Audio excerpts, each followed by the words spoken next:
What's up, everybody? So this is STL Casper, and here's the video I was telling you guys a little while back about me breaking my foot. Now, this is my bike. A couple weeks ago, I got my buddy. He's been working on it, putting basically building it up to be a bobber kit, which I will have some more photos of that a little later. But basically what happened is, you can't quite see it there, but I had a vehicle that after I stopped at the gas station, said bye to a buddy of mine I was riding with, coming home from work about 5:30 in the morning. Got on the road, made it about 60 yards from the road, then me on the bottom, on the blue bike there, basically was going down the road. Guy in the red is from day shift. He was coming into work, apparently was messing with his CD player or something, from what one of the guys that I work with told me from that works day shift. So that he looked up and saw the dog. It's basically represented by a bicycle here because I couldn't get one of a dog. But he looked up, saw the dog, and went, "Oh shit, there's a dog."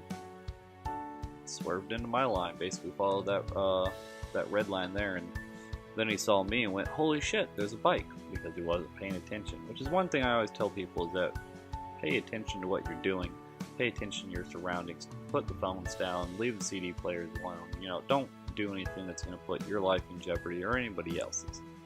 So afterwards, when he saw that I was there and almost went in the ditch, he proceeded to get ready to stop, turn back, saw the dog was fine, and I was fine. I kept going. Dog didn't slow down. Speed limit was 55. I was doing about 60. Yeah, I was speeding. But when I saw him come into my lane and I went to avoid him, shortly after I almost put it down into the ditch, come up, straightened out, and then that dog was dead center of that lane right where I was at and caught the side of the bike. In doing so, took the rear brake and broke it clean off the frame, rolled it up, and fractured the side of my foot. Now, at the beginning of this video, there is a disclaimer, and I'm going to give you another one. If you're squeamish about broken bones and x-rays and stuff like that, you can go ahead and shut it off now. Not this next one, but the one after will be pretty much exactly that. This is where it actually broke off the frame. You can see where probably water or something was in there, so that was one of the contributing factors, which is better, because if it hadn't, then it probably would have rolled that brake back and actually made me drop the bike. So you can see there the bulge on the side of my foot, and that was from when I got to the hospital. It wasn't bruising up or anything quite yet, but I knew it was pretty bad, more than likely from just hitting the dog. And then there you can definitely see the fracture, basically, where it was almost, it definitely was not protruding, isn't the right word, but definitely had moved the skin enough to where you would notice it. And here you can actually see, which I thought originally when I was looking at the x-rays, this is the first one that I saw and could come across, and they gave me my CD and went, "Oh well, hell, that ain't too bad. I can bounce back from that fairly good. That looks basically just like a little V fracture. I mean, there's a little chip in it, but you know, sometimes that happens. But kind of see that there's a little V in there, and that ain't too bad. I got away pretty damn good." Well, the doctor kept telling me, "You might need to get surgery." And I didn't understand why. Then I came across this one. This is the one that kind of made my heart sink a little bit, understanding why they were talking about surgery. And the reason for that is whenever we go into the zoomed in version, you can definitely see where and why they were talking about surgery so much.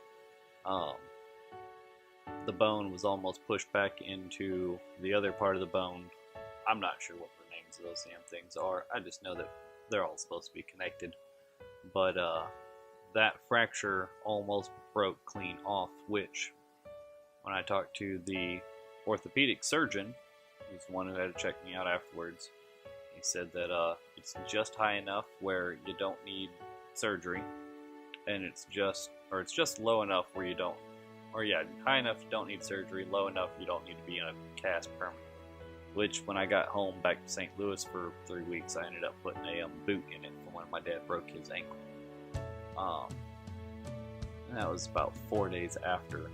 Now, the wrap that the hospital originally gave me made sure it was nice and tight, hold everything together, which also pushed all the blood towards my toes, which wasn't the best thing, but it definitely wasn't the worst either. That's the side-by-sides, top and the side x-rays. You can definitely see why they were wanting to put a pin in originally, or a screw, or something that required surgery, basically. Now, that's about a week after this one and the next one, where my ankle was swollen up because I had bruised the tendons and ligaments and all of that fun stuff, and then also the yellowing from the fact that it was fractured.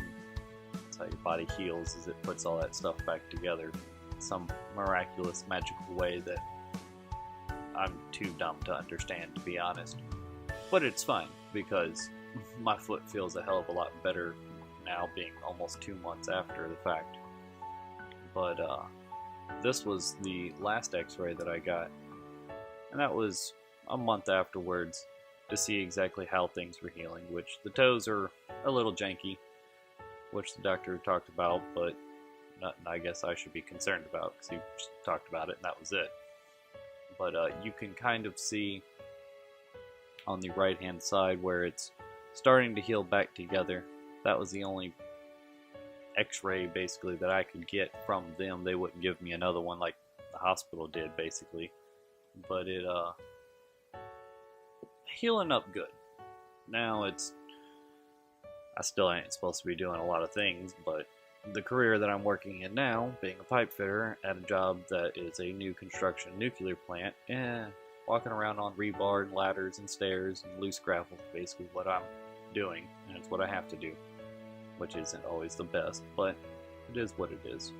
But I just wanted to share you guys a little video of what exactly happened, explain what happened, and show you exactly how screwed things were. But otherwise, I will see you guys in the next video. I hope you enjoyed, and have a good one.